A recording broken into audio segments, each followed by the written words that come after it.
Welcome to the McFeely Mess podcast at InForum.com. In-depth conversations and opinion covering a variety of topics from the world of news, sports, and more. Here's Mike McFeely. Welcome to another episode of the McFeely Mess podcast at InForum.com. Our guest on this lovely Wednesday at the Forum building at 101 5th Street North in downtown Fargo is Tammy Swift, Forum columnist who we had on the pod month ago, yeah, 2 months about ago. Time is just a blur. It just flies. There's just nothing really that stops time, so I lose track of it.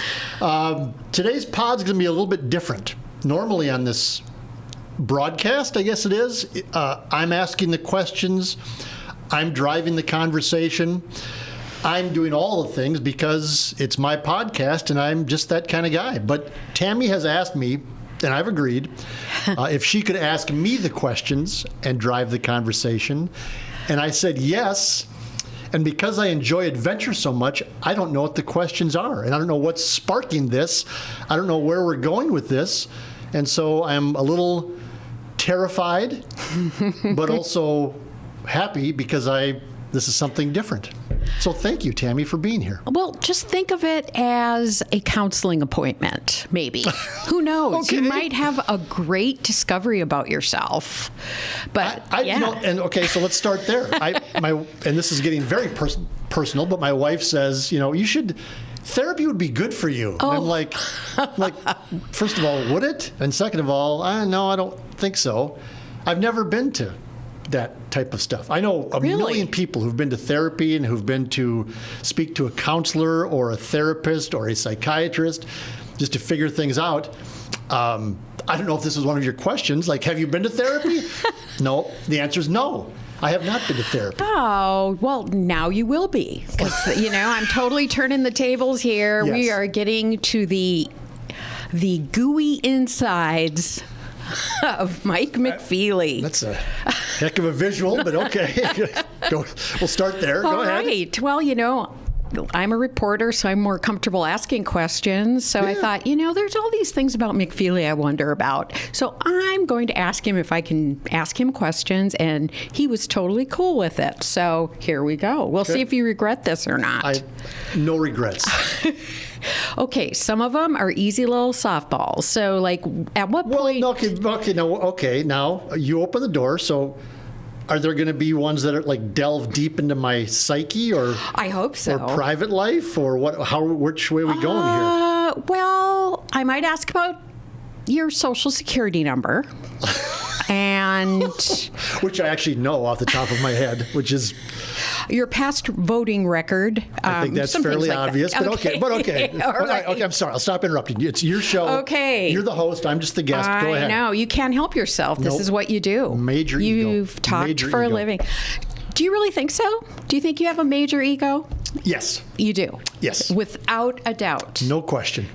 Is it hiding something else? Or do you truly have a strong ego and sense of self? No, it's probably a little of each if we want to get deep, right? I mean, we do. We want to get deep. Isn't everybody's ego a compensation for people with big egos? Aren't large egos a compensation for something else? In many cases, they often are. Yeah, for an insecurity or a weakness that you don't want revealed. Yeah, I think so. I think it's an armor. Okay, so the question for me then that I have to ask myself is, what is that insecurity? Because I don't know specifically. What is that? I don't know. Because you seem very self-realized in that way. I mean, you don't really seem to waffle on things much. No, this is a conversation my wife and I have quite frequently, actually. Well, I actually talked to her last night about it, so no, I did not. God, then I can't wait for the rest of these questions. I will admit to having a very large ego. I will admit to being incredibly self-confident and cocksure, and cocky. The word my wife uses is, you're very cocky. You're very, like, everything and everybody else is stupid. And it's like, well, that's not true totally. But yes, I am incredibly self-assured in the things I choose to do, which is a important delineation, because again, as my wife will tell you, if you ever sat down and had a beer with her, is I choose to do things at which I think I'm good. And Right. things I'm not as good at, I avoid. Because, Of course, yes. And she will tell you this because, well, you don't want to fail. You don't want Yeah. to look bad. And, Yeah. and I'll just tell you, well, what fun is it doing something that you're bad at? Wouldn't you rather do something that you're good at? Right. I mean, so, that's my view. And so to answer your question, yes, massive ego. Okay. Huge ego. so what aren't you good at? Interpersonal relationships. Well, you're still married to the same woman. You must have done something right. Or sure. else she's just a saintly woman, maybe. Maybe we're both saints. Could be. Could very But well she's be. a bigger saint than I am. I'm not good at mechanical things. Okay. I'm not good at construction type things. I am worthless when it comes to actually doing things that matter. Like if my Everyday survival. yes, that I happily pay other people to do things that any real man could do himself. And I will spin it as I enjoy. Well, first of all, let me say this: like people who can fix lawnmowers, I envy them to the end of the earth because Right. they can fix things. Right. I mean, people who can fix a car. God, I'm jealous of you. Yes. People who can build things like a bird. If I could build a good birdhouse, I would build birdhouses every day because I would love to fucking do that. And I can't. I have no skill at all in constructing anything, building anything, assembling anything, fixing anything. Horseshit at all of those things. Okay. Okay? Now I can know cook. these things. I'm a hell of a cook. You're a good cook. I think I'm a hell of a cook. Yeah. Above average, I'll say, especially for a man. I can do that. Before I quit drinking a year ago, I could drink with the best of them as well. May get back to that. Never know. I think I can write pretty well, which I guess is a skill that is useful in the world, is communicating. Yeah, right? absolutely. You can do different kinds of building. Yep. You know. But as my wife will tell you, I can communicate with thousands of people, but I can't communicate with her. Ouch. Boy. And she's not. But she's Did not. that go zing to your heart when you heard that? No, because she's you not. were like, you're she's totally not wrong. right. She's not wrong, and Yeah? it's not specific to her. Yeah. It's just I don't communicate well one-on-one. I don't think always. Okay. I am much better at communicating. I'm much better at standing on the mount and letting everybody know what I think than I am at Yes. saying, Tammy, I'd like to sit down and have a discussion with you about something. Absolutely. Okay. You know what I mean? So you would not be a counselor. That would be probably the last thing you would No, be. because my answer would be, what the hell's wrong with you? Snap out of it. It's like really? Whiner. What, come on. Yeah, Oh, and no. and see, that's, Okay. And I don't know if that's normal. Yeah. Is that okay? Well, see now okay. you've opened a door here, so this might go on for 3 hours. This is frightening. It's a journey into McFeely's mind. Yes, So, which is- fasten your seatbelts, which folks. never stops moving, which is another part of what my wife tells me is wrong with me, is that my brain never shuts off. Yes. So is it a male thing to not want to share your feelings and not want to say, you know what, this is how I'm feeling today, as opposed to just saying, doesn't matter how I feel today, I have to do this today? I think it really depends on the personality type. I mean, I think there are some men who are very in touch with their feelings. Have you ever done like the Myers-Briggs or any of those personality tests? See, I don't know. see you I don't know looking those at sons of that. bitches. No, I don't know who they I are. could see you looking at that and going, that is crap. I am not, I would rather cook than do Okay. this All right. or fish or do almost anything but that. Okay. Yeah. No. See, I am. This is. I am known as a very liberal guy politically, and I think in my, socially, I don't care what people do or say in their private lives. It just none of my business. Be happy. This is a hard ass world. Be happy with Right. whatever and whoever you are. I don't care. But I'm the type of person who you can wake up in the morning and go, God, I just don't have it all today. I got a million things going on in my brain. I got bills to pay. I don't feel well. I should get this done. But I say, you know what? I got to get to work today and work, and I have to get this done and this done. I'm of the mind of you you fight through things as opposed to going, well, I'm just not going to get out of bed today. You're task over people, pretty much. Don't you think? Yeah. Except I also think I'm a people person, aren't I? As long as they aren't asses, right? As long as they aren't Trumpers or asses, right? Okay. Exactly. So, were there other writers in your family when you were growing up? I don't know that there were any formal writers, but my dad, I have a poem that my dad wrote like in 8th grade, hanging in my basement. Yeah? What was it about? About geese. Oh, of course. and you know he- what? My dad wrote poetry too. Yeah. So there must be a thing. And I don't know if that was the only poem he ever wrote, and it rhymed, so it wasn't like any deep poetry, but it's not bad. Yeah. Right. And he was a word guy. He worked at the Star Tribune newspaper. He was a stickler for English and punctuation. What did he do at the Star words. Tribune? He was a backshop union printer. Oh, he was one of those grumpy guys. He was the Heinz Huber of the old Forum guys. Oh, Ronnie, Heinz, Yep. all those guys. Okay. Mike, one of those guys. But he read a lot, worked the paper.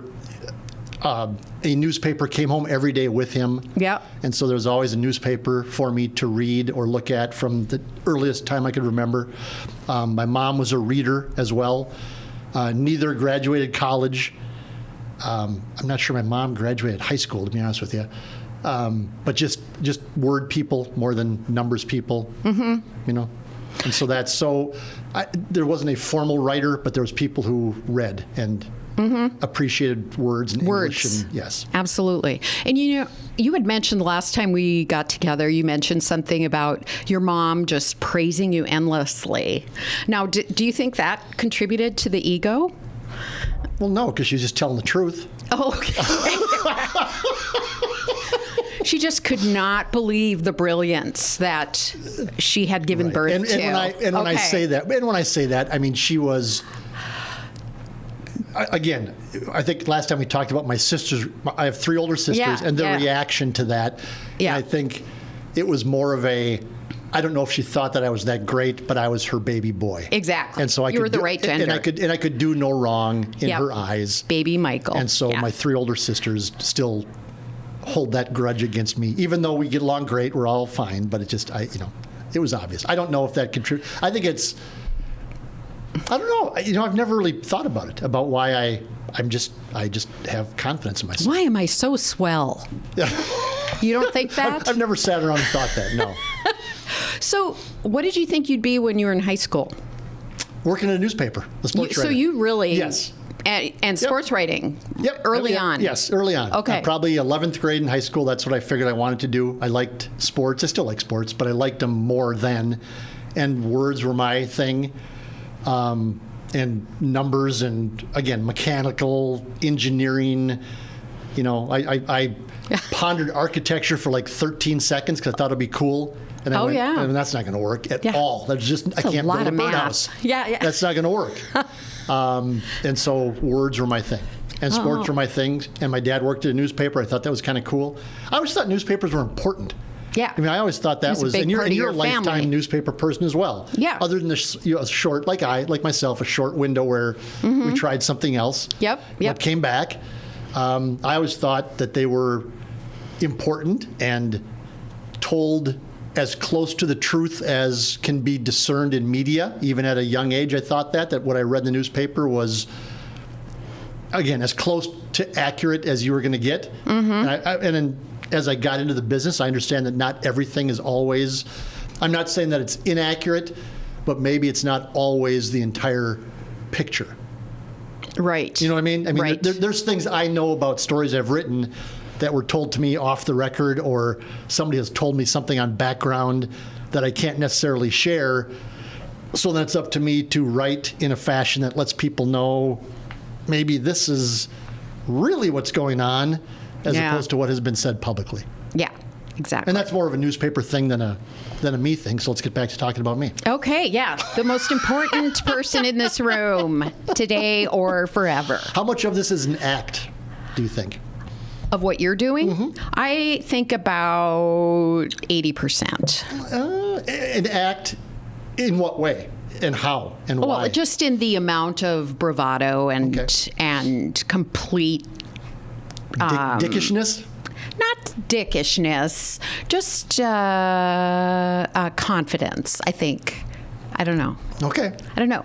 Well, okay, here's your chance to share the sensitive, sweet side of Mike.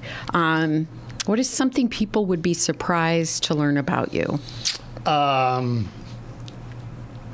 cry more often than people would think. Really? Yeah. When was the last time you cried? Yesterday. About what? Jon Stewart's dog. Oh. Did you see that? Oh, well, I mean, a dog is going to do it every time. Yes. Jon Stewart is the comedian, right? And The Daily Show, he's returned to hosting The Daily Show. And he had a bit at the end of his show the other day that he talked about his family's dog dying. Oh. And I'm a dog guy. Oh, yeah. I love dogs. Me too. Me too. And I wasn't like bawling. I mean, but I was choking and there was a couple of tears. Yep. Oh, yeah. Yep. And so have you seen that? Do you want to see that in public? I do want to see it. I do. Yes. I was hoping to actually reduce you to tears here, but I don't think it's going to happen. The day is short. The day is short. I could probably break you down eventually, but... Eventually, yes. But this is what, when I was married... I had a very stoic Scandinavian husband, never cried. I don't think I ever saw him ever cry. But boy, you turn on Old Yeller. And that part where they have to shoot the dog, oh my God, he was a puddle. Yep. So maybe it's dogs. I mean, there is something about dogs. Well, and I think in a lot of people, it's just, they always say dogs are like what you wish your best friend was, like they're just completely non-judgmental and they love everything about you, even if you look like hell and, are grumpy and whatever. So, yeah, it's interesting. But don't you, so this is another discussion my wife and I have had multiple times. So we had 2 dogs up until a couple of years ago, Jules the Beagle and Rudy, who was this fantastic pit bull lab mix that I could go on for hours and I would bawl my eyes out telling those stories as well. But both of those dogs are gone, which, brutal, having to make that trip, brutal, absolutely brutal. Yeah, so it's terrible. So after the appropriate amount of time after Rudy died, my wife and I said, it's time to get another dog. Let's start with one and then go from there. And she said, well, what do you want in a dog? And we're rescue people. We go to the Homeward Animal Shelter. We, adopt, don't buy, that type of thing. Good on you. Yep. And so I said, I'm not would every guy want like the perfect, yellow lab that, saves lives and is off, rescuing Timmy from the well and all these different things. But no, so I said, I don't care what breed we get. I'd rather have a medium or big dog than a small dog. But if it's a small dog, that's fine. I don't care. I just want to find the right dog for us. And I said, and I don't want a robot for a dog. Oh, yeah. I don't want, because... I know what you mean. Because some people are so proud that their dogs just mind every single word and command. And they insist on it. Yes. Like the dog just cannot... pee in the wrong place, outside on the wrong tree. Yes. And it's just like, no, and it's just like this thing. It's like this, it's almost like an ego trip for them. Right. To show you how well their dog minds them, and it never takes a step. It's like, I don't want that. Right. Because that's partially my personality as a creative, and just, it's blah. Just wake up every day and I don't have a plan. I don't keep an organizer. I have no calendar in my life. I don't know even how to use this calendar in my iPhone. People say, did you put that in your calendar? I wouldn't have any idea how. I don't even care.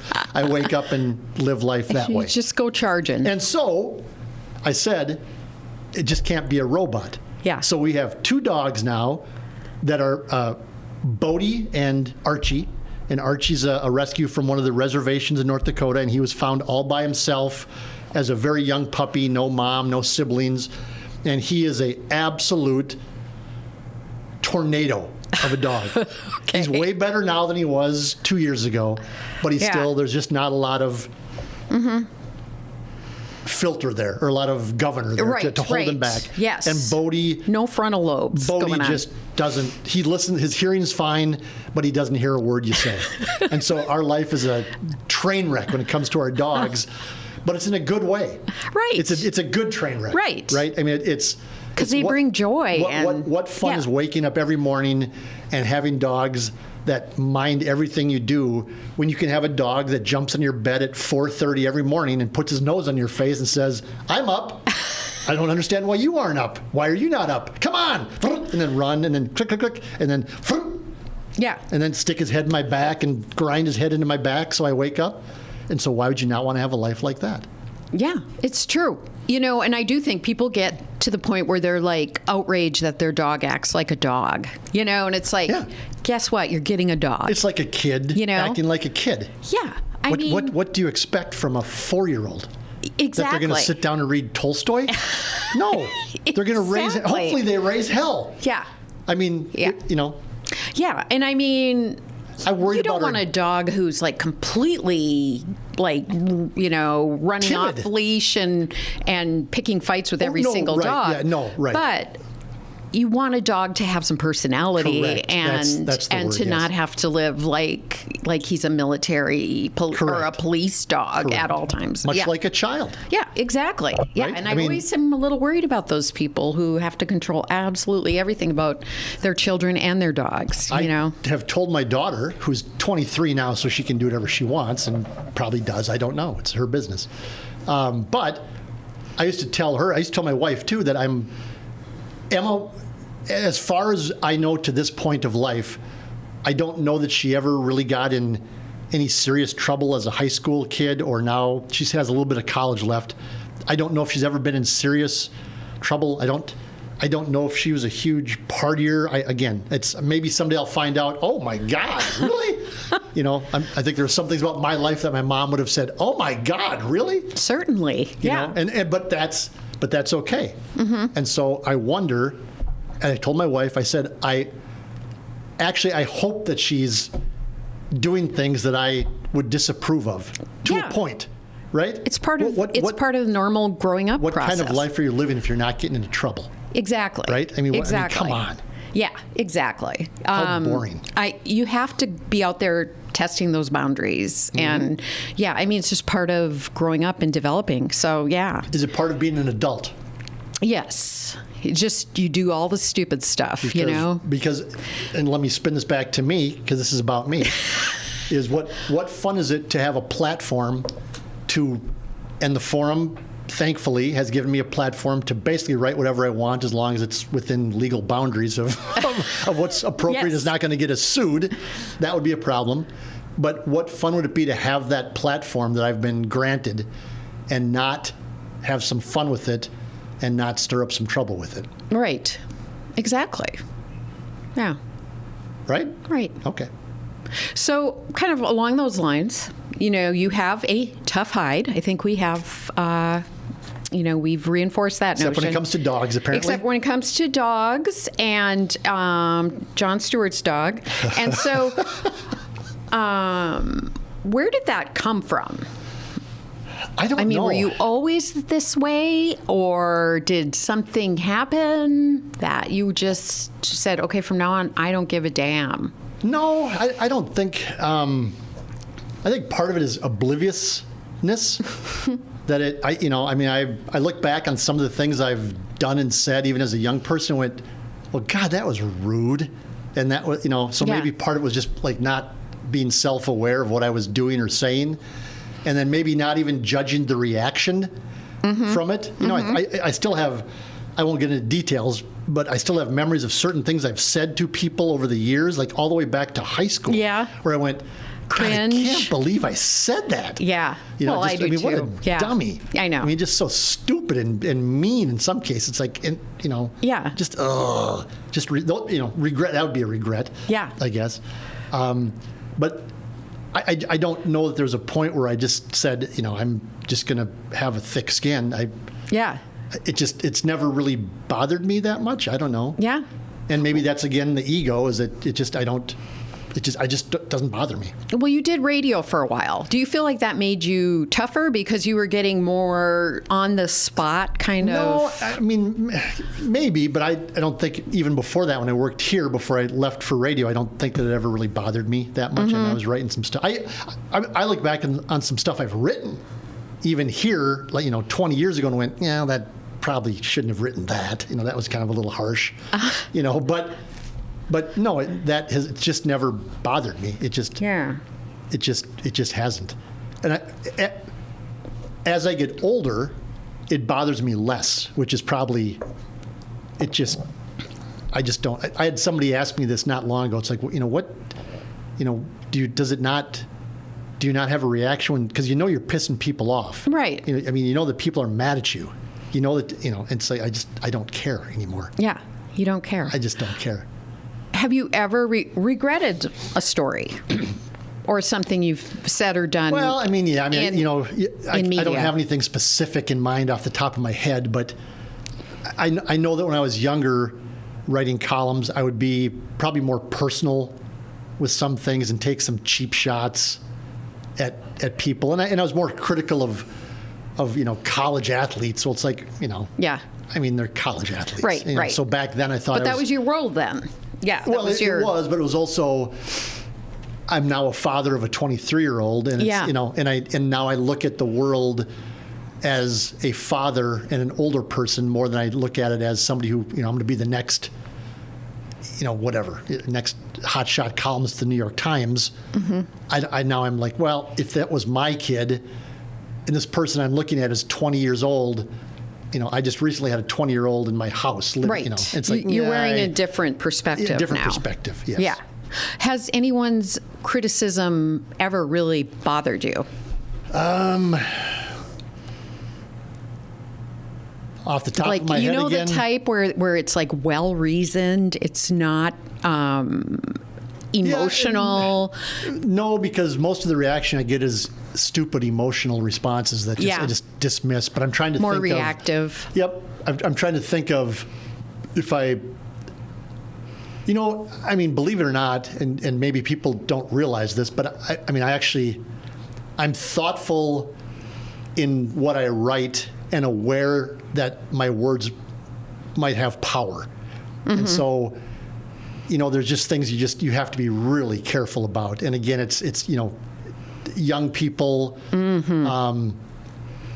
Somebody who has passed away. You can't, you have to, I think I'm good at, and people can call me on it if they want. There's a million ways to get a hold of me. So if I'm full of beans, tell me. But I think that I'm pretty aware of what my words, what effect they might have. Mm-hmm. And so if I'm slashing Kevin Kramer or Doug Burgum, I don't really care because they're in they're positions in a position of power. Mm-hmm. They're adults. This is what they signed up for. Yep.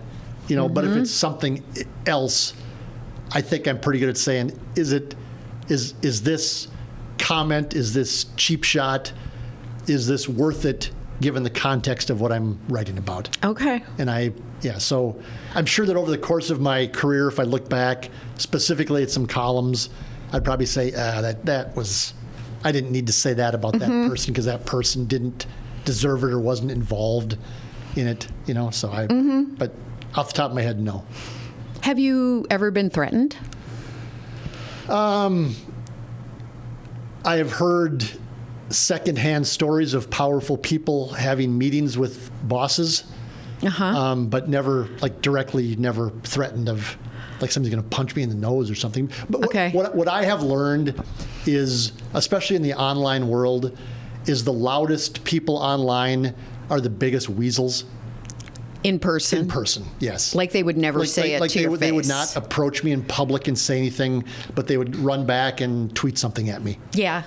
I probably agree with that. I think there is some truth to that. When I was at KFGO, we used to have, twice a year, we'd have basically open houses, a Christmas party and then a summer party where the listeners would come and get a free hot dog or a free cookie or whatever and meet people and shake your hand. And part of radio is you have to be out there and connect with your listener. Yes. Mm-hmm. And I had one guy who, came up to me and goes, "Hey, you know who I am?" And I'm like, "No, I apologize." And then he's, whatever, Jimmy Shimtree. And I'm like, "Okay, I'm sorry. I'm the guy online who says this, this, and this." I'm like, oh, okay, that asshole. It's like, okay. I mean, what do you want my reaction to be? Right. Yeah. I don't know. I mean, do you want me to be mad at you? Yeah. I just don't care. It just, Like, you're my favorite enemy. Yeah. It's like the guy wanted a pat on the head for being a Facebook critic or something. It's like, I just don't care. Right. And he seemed really disappointed when I didn't, I just went, "Oh, okay, nice to meet you. I don't care about you. You have no meaning in my life." Right. I mean, that's one huge change I've seen is that people used to write a letter to the editor. I mean, that's basically, or maybe you'd get a phone call. Well, but now it's just everything is a lot easier to be anonymous. Correct. And a lot easier to be nasty. And that's and one of the you used to have to dial a phone or write like you said, write a letter, put a stamp on it, put it in the mailbox. It used to take some effort. To be a critic, which was fine. Writing a letter to the editor or calling my desk and my landline with your own fingers from your own home. Yeah. That takes effort and this much courage. I'm holding my fingers like an inch apart. Yeah. And which is all that's fine. I don't care. But now it takes no effort, zero courage, because you can literally be anonymous online. And I'll get emails from people who clearly have just made up like a Gmail account with, fmcfeely123@gmail.com and then send me, "You suck, you a-hole." Yeah. It's like, well, okay. Yeah. And what do you want my reaction to be? And usually I'll answer them and say, "Why don't you put your name and phone number on this and I'll call and we can talk about it." And you never get an answer from them. Right. Because they don't want to put a real name on it. Right. But we do hear those stories out there about, like in smaller communities, people threatening reporters, threatening that's never columnists. Yep. That's never happened. Nope. Do you feel like this is a more dangerous? It's such a emotionally loaded, polarized world. Yeah, no. Is it more dangerous now to do what you do than it was 10 years ago? Here. I still think that it's 95% of that is all a bunch of online bullshit bravado. Yeah. I do. Yep. Yep. Okay. Well, good. What is one thing you wish people knew about journalists and about journalism? Because you hear so many. We don't have an agenda. Yeah.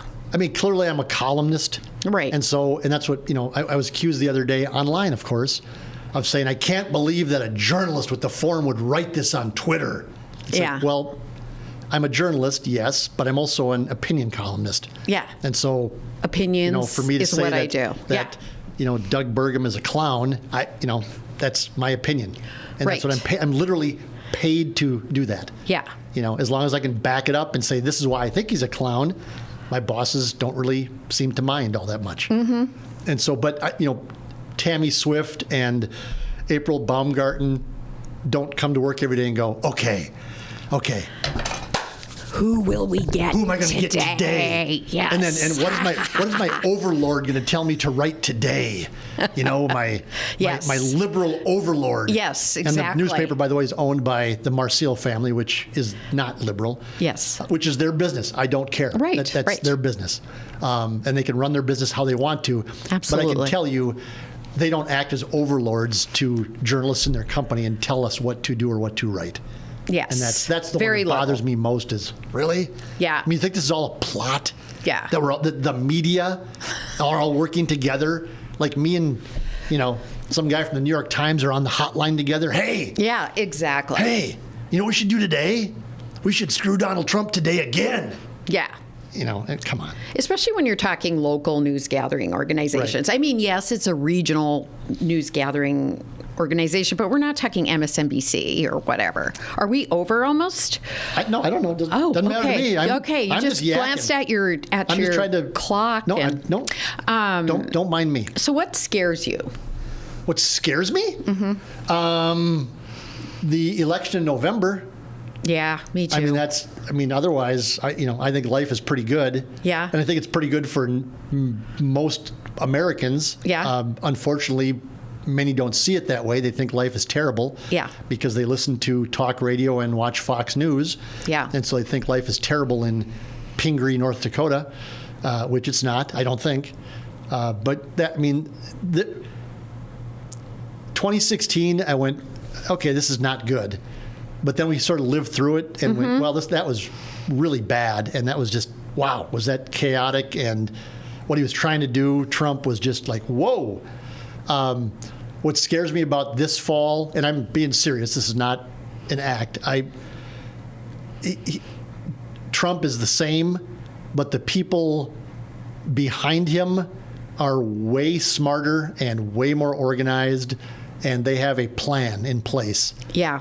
If Trump would happen to win again, and especially if the Republicans get the Senate and, God forbid, the House and get the trifecta, they've laid out their plans. It's all out there. They're not hiding anything. Yep. And so I think it could be bad. Could this be the end of democracy as we know it? I think it could be, yes. And Yeah. people can say that I'm being an alarmist and everything else. That's fine. I'll live with it. I hope I'm wrong. Yeah. I will happily be wrong on this. But this just feels really weird. Yeah. And really different. Scary. And scary to me, yeah. And a lot of our systems have sort of weakened. We've got used to being raised within these different systems. And we've all sort of agreed on them. Yeah. We may not like it. Yes, everyone kind of agreed on it. We may and not, now nobody's agreeing. Correct. Yeah. We may not like, what this judge did, but that's our system, and so I'll live with it and try to change the system or try to change the outcome within legal boundaries. And now it seems like since 2016,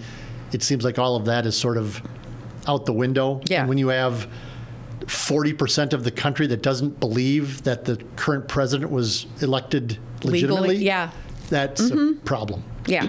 That's for democracy, for America. It's a major propaganda campaign going on there. Correct. And a successful one, correct. I guess, right? Correct, yes. Yeah. They always said, may you live in interesting times, but I was hoping that I would be at least 75 or 80 before it got interesting. I just had that text conversation with somebody, had the exact... Yeah. He's like... I don't know if I can live in whatever bedlam might erupt, whatever might happen. So... I don't know. Well, what choice do you have? You don't. No. You don't. So just go live in a cave, I guess. We can talk about this in the gulag. That's probably where we're going to end up. I joked with my buddy Clay Jenkinson. It's like, well, where's the gulag going to be when they come and knock on my door? Are they going to send me to Pembina, the Pembina gulag, or where am I going to be? So. Wherever all the horrible journalists go, right? Absolutely. Yep. Oh my God. What boxcar are we going to go in? Oh my God. So let's try to end this on a happier note. Okay. So what gives you hope? Young people. Okay. Yeah. Yep. Again, I'm the father of a 23-year-old, incredibly intelligent, incredibly driven in her own way, young woman. And her friends, whenever I'm lucky enough to spend time around her and her friends, that's where I go, okay, if we can just keep things together here for a few more years, everything will be just fine. Because it's our generation, isn't it? It's our generation. It's the older generation. It's the one generation older than us. Yeah. I think. Okay. Well, I think, we were sort of raised amid Reaganomics and the me generation and Rambo and all that. And so I feel like that sort of bled through. Yeah, maybe. But I don't consider myself a baby boomer. And I think that's the generation that I will always blame. If democracy swirls down the toilet in November 2024, I will blame the baby boomers. And I'm a couple of years removed. I was born in 1966. And I think the boomers technically ended 64, something like that. Yeah. So I think that's right. 62, 63, 64. And so I think that generation was handed the keys by the greatest generation. And the boomers effed it up beyond all recognition out of selfishness and greed and laziness and self-interest. Wow. Strong words. Strong Hope words. you're not a boomer.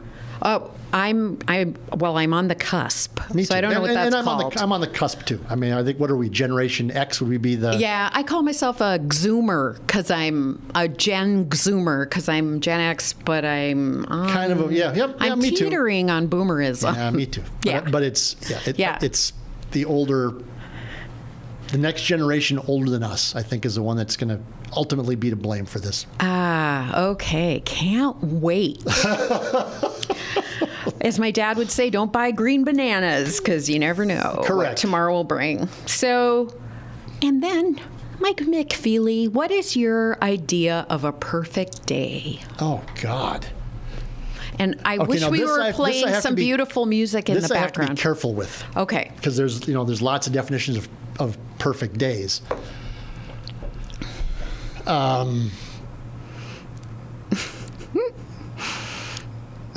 mean, and this is recency bias, and so it's probably not the right answer, but my daughter and I recently spent 5 or 6 days in New York City, just the two of us, running around New York City, and that was about as close to perfection as could be. I mean, that's as happy as a person can be. Awesome. Just that. Awesome. But there's, spending a day with my wife, going out. I task a state park for a day in September to watch the leaves.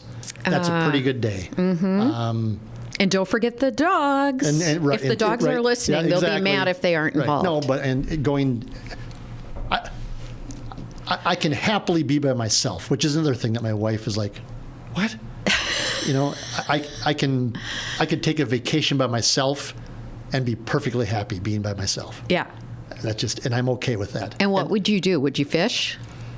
I'm not. Yeah, I could. I could go to New York by myself and just. Really? Oh yeah. Yep. And be totally cool with that. Yep. Because in New York you'd be by yourself, but not really. There'd be 8 million. Right. You'd have 8 million friends. But no, I can go to a movie by myself, and I've gone to movies by myself. I can be by myself. I go camping by myself once a summer for a couple of days, just to not be with anybody. Yeah. I'm okay with that. And my wife finds that so weird. Yeah. It's a little strange. Is it? Well, I think humans are ultimately social creatures. Yep. But, my dad's actually kind of like you. He does not mind doing stuff on his own. So maybe you're just like my dad. Maybe. Who knows? Or maybe I spend 362 days a year around other people, and I need like 4 of them to myself every year. Yes, a man needs to think. Just to think, A man needs to think his thoughts. Correct. And think about what he'll do. Think about how I can't fix a lawnmower. Think about how I'm going to stay alive in the gulag after. Well, it'll actually be January, because inauguration will be January. So yes, that's when things will really burn down. I'll be able to hold off being sent to the gulag at least until May or June when it's warmer. Yeah. Because they're probably not going to round up people right away in January. Probably not right away. They're not going to be that organized, right? They have to figure out who their enemies are first before they round us up. Honestly, my blood pressure is rising, even just talking about it. So I think I have to go lie down. I think you'll be fine. Well, thank you. You'll be okay. Thank you for this candid view. I hope you enjoyed it. I did. It was fun. Yeah. People are going to go, wow. That's a lot of Mike. This guy's got some issues. That's way more than I wanted to know about Mike McFeely, because he's just not that interesting. So, which is true. I think you are. I don't really think I am. Yeah. That's it? That is it. I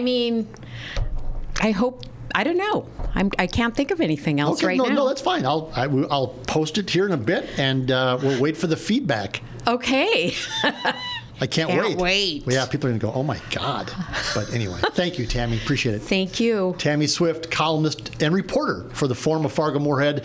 She was asking me the questions. That was deep. I feel like cleansed, though, now. Do you? Yeah. Do you feel it was cathartic? That's good. Yeah, that's good. And so now I don't have to go see a professional. I can. No, you saw me. So if you see me approaching your desk now, run.